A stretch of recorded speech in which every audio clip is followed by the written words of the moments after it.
Hi you guys, this is Andrea Swain Martin with my handsome husband Kim, and today we are canning emergency water.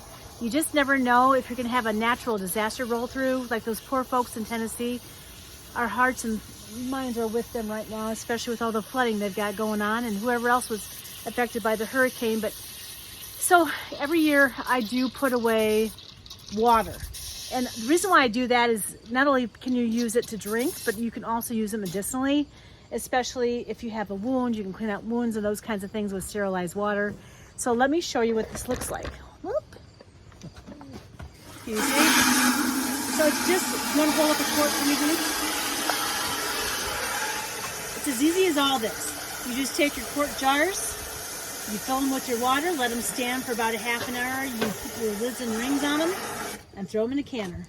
Half an hour because we have chlorinated water. Yes, that's because we have chlorinated water. So. And it works really well for us. And I have water stored in the basement for natural disasters and that kind of thing. I have enough maybe for 2 weeks, I think. We also have rain catchments here on our property and other things we use to make sure we have plenty of water. But what triggered this for me, last night I was watching one of my favorite people, and she said, she's in Tennessee, she said that she was able to survive by using her quarts of canned water. So that's what we're doing here today. And I do have canned water already in our basement. Yes, we do. But it just justified my need to do this today. So anyway. And we're pretty much done with the quarts. So why not quart some water? Why not quart some water? And sometimes what I'll do is I'll take, if I have an extra space on one of my canners, I'll take one of my jars and throw it into the canner along with the other things I'm hot water bathing, just to have extra water on the shelf. Now we here in the Midwest typically don't have issues with water or having water, but if the water stops running because a tornado hits like I did earlier this year or whatever happens, or a blizzard, whatever, but we'll have water in the basement to drink at least, and at least do some food preparation. So anyway, I'll come back to you in just a minute. We'll talk to y'all later. Bye. Hi you guys, so we're done canning water. I know this might be silly to some folks, but I tell you what, with natural disasters that come through your area, like tornadoes or blizzards or whatever you have coming, at least you'll have some fresh water, not only to drink, but also to cook with. So anyway, we're done. We have 26 quarts, don't we, honey? Yes. Okay, and so next, quarts. 26 quarts, that's not bad. Not a bad haul for the day. It's very hot. And Kim actually put more shelves downstairs for me yesterday, so we're ready to go. I just keep adding to our pantry. A lot of it I give away, of course, but we keep some just for us and for whoever just that comes by for a visit or whatever. So I'm going to have Kim talk a little bit about his apple jack and also the apple cider vinegar. Hi everyone. Well, here we go again. It's one more month to go, but this is my apple jack. I don't know if you can tell or not. It's getting a lot clearer looking at the bottom, but it is darkening up. It still bubbles every now and then. When I brought it out, it was still bubbling. The juice line is right here. All the icky's on top, but all these apples are still good, and it's still doing its thing. This is actually making the alcohol. There's nothing wrong with what you see right there. It's what you expect. We got another month to go, and then it's going to be pure delight when we bottle it. I like this too. I'll even drink this. Yes, it's very delightful. This is Andrea's apple vinegar. And remember, we started with a little jellyfish in here after this is the second time in. Well, this is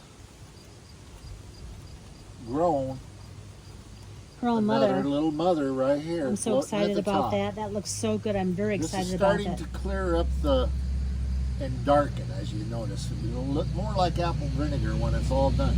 But there's the old mother down here. It's been digesting all these apple floatings down here. And we'll when we go to jar it, it's going to get all filtered out. But there's the brand new mother floating up here. And I don't know if you've smelled it yet. I haven't smelled it yet, but it sure is pretty. I'm really excited about that. Oh, it smells good too. So that's the process. You know, everything takes a little time, but those who wait patiently are well rewarded. And sometimes Miss Andrea has the patience of a saint, and other Sometimes times I she's do like, not. I want it now. So And that's just part of my DNA. I can't help it. It is what it is. And but it's been such a beautiful day, and with the storm coming through, and we had what, 9 jars of water left on the shelf downstairs. yeah, only 9. So we decided we should probably jar up some more water for emergency rationing. With the new shelves that went in, she found some more. We're done jarring with quarts. If we jar anything, it's going to be in pint Pints. jars from here on out. And half pints. Yeah. So we got bazillions of pints, a few half pints, and a few quarter pints. But we have 26 jars of water plus 9 more downstairs. And as she finds some more, we're going to jar those up too, because we're kind of making the switch to going to pints for our purposes, because a pint usually works pretty good for making spaghetti, or if we're jarring cold meat or something, we use that. That's coming up this winter. You'll see us do some but cold packing of meat and putting that on the canner in the pressure canner. In the pressure We'll get canner, some yes, we pressure do. canning episodes. Yes, we sure do. I like the pressure can potatoes. My potatoes didn't come out worth a hoot, but we'll have enough to eat for a day or two on them. Gotta put some sand down. The dirt's too tight. Well, Just we have packs. Illinois and black dirt, so the sand needs It's black to go in. and it's tight, and it needs to be loosened up. But Tell everybody what your dad or your grandpa used to say about this land, how dark the earth was. he wanted to knock down my house and plant corn on it because it's such beautiful dirt. And you've seen the garden videos and stuff. It's beautiful black dirt. It's rich. It's not good for potatoes, evidently, because once the potatoes start growing and you get a few rains on it, the dirt gets tight and you can't produce potatoes in tight dirt. So North of Elk River, where I lived with my kids, they had the most beautiful potatoes that came out of there, but it was mostly sand up there. And I don't know all about the glaciers and how they moved through Minnesota, but they had the best potatoes, just like in I don't know Idaho. about Maine's dirt, but I know Idaho dirt because I lived out there. Yep. And it's volcanic and it's very loose. Yep. So that's where Idaho spuds really like it. It's Well, very you worked at a mineral potato- rich and very loose. You worked at a potato factory, Yes, didn't I you? did. Yes, I did. When your children were little. Yep. Worked at Idaho, and then I did a lot of dehydrating of potatoes. Sliced potatoes, diced potatoes, hash brown potatoes, and instant mash. Yeah. And then what's left over goes to, we called it the starch plant, and they would take and come and get the starch, and then that's where your starch comes from for your laundry if you starch your clothes.